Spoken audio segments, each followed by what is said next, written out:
Bonsoir, asalaamaaleykum sama gars yi j'espère que yéen a ngi si jàmm man it maa ngi si jàmm da leen di jàmm seen série Like Mobile votre chaîne de technologie tey vidéo bi day ñëw pour expliquer la naka ngay def bu fekkee ne sa téléphone da nga ko yor mu lay defal carte SIM non enregistrée sur le réseau voilà pour nga boo ko amee sa téléphone pour nga régler ko c'est très simple léegi yow da ngay dem sa paramètre léegi boo dem sa paramètre voilà léegi nga dem si nga défilé nga wàcc ba suuf voilà léegi boo wàccee ba suuf léegi nga dem si application voilà. léegi boo demee si application nga wàcc ba suuf voilà léegi nga wàcc ba suuf léegi lan ngay seet muy fi la bindal utile SIM voilà bu fekkee ne mën na koo gis léegi yow am nga possibilité nga dem si base de recherche bi voilà léegi nga tapé voilà léegi nga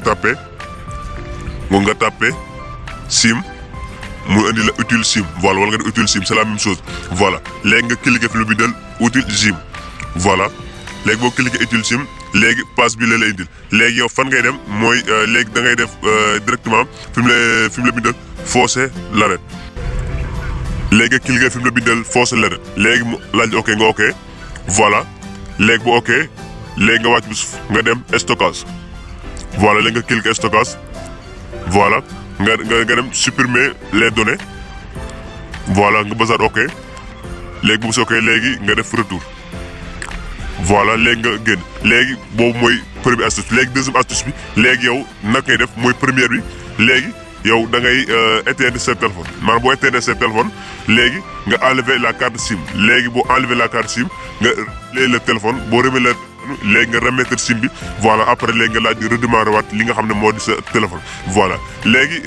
boobu mooy deuxième astuce bi léegi troisième astuce bi léegi naka ngay def mooy yow da ngay démarrer sa paramètre nga dem fi mu bindal mise à jour du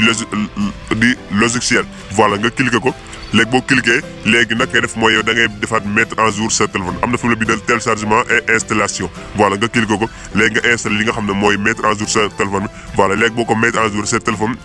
dina redémarrer daal tekkaat voilà léegi sa téléphone bi mën nga commencer wax di def appel comme na nga ko daan defee voilà sama gars yi léegi loolu moo doon vidéo bi ñu leen joxaat dig daje di leen joxaat rendez-vous si beneen astuce ak si beneen vidéo ak Like Mobile ñu leen wax rek bu leen fàttee di abonné